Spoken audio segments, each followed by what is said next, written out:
Hey guys, this is just going to be the second part of my How to Drift series, and this will be the setup. First of all, I'm going to get into the tires, and I'm going to zoom in here. If you look at the rear, this one will be shiny. That's because I got the tape on it, and this one's not. Here, you can look at it closer. Tape. This one's like that, because it was just the actual tire itself is worn down like that. And then I did the same thing in the front.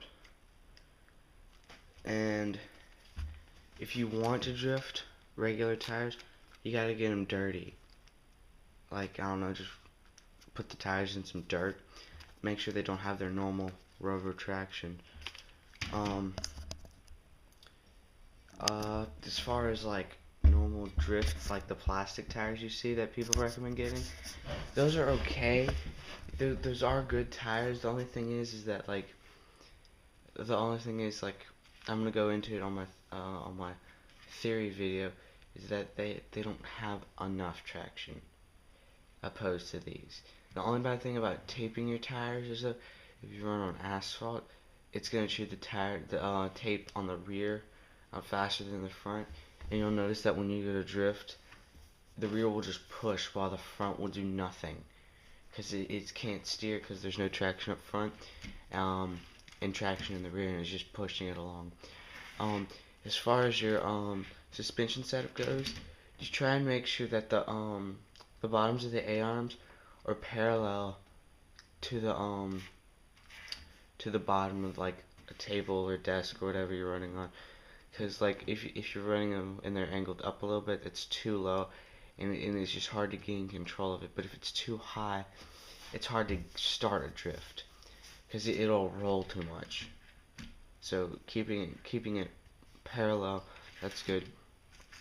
Same thing in the rear. As far as your diffs go, the closer they are to locked, the better. So if you're running on-road cars, they have ball differentials. I guess you can tighten them as much as you could, or just glue them. Some people do that. They super glue them together to make sure they're like 100% locked. You could do that. Locking them is not mandatory, but it makes it easier to lose traction. And I'm gonna go into that in the theory video as well. I'm actually filming this first, but I'm gonna do the theory video after this and post that on YouTube first. As far as motors and ESCs go, I am running brushless, but that's because I race this car.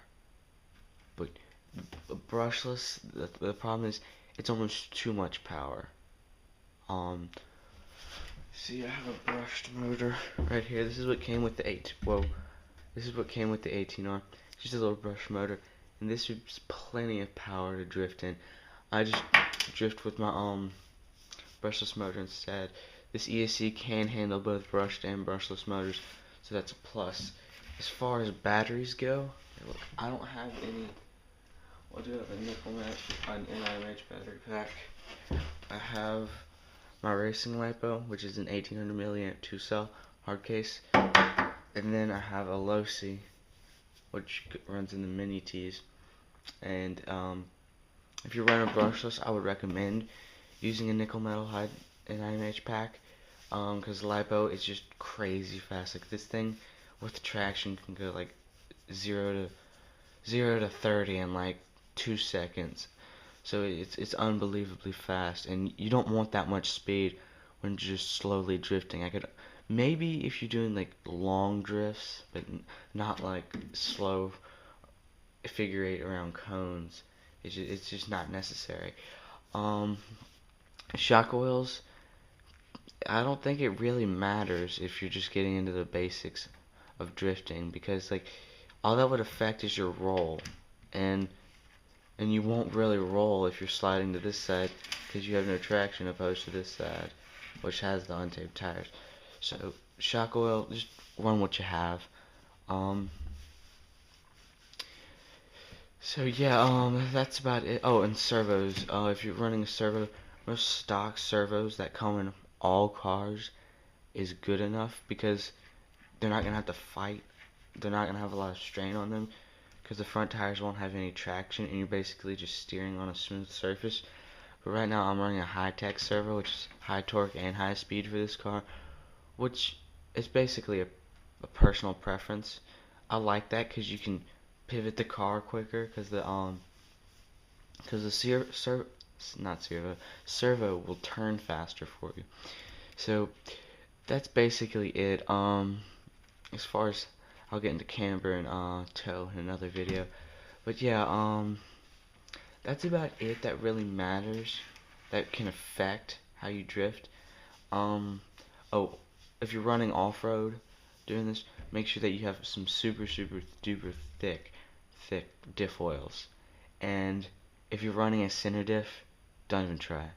I tried with my off-road, which has 3 diffs, my Hyper it failed. It just wouldn't drift. It would just held its ground too well. But yeah, I'm gonna get into the theory video.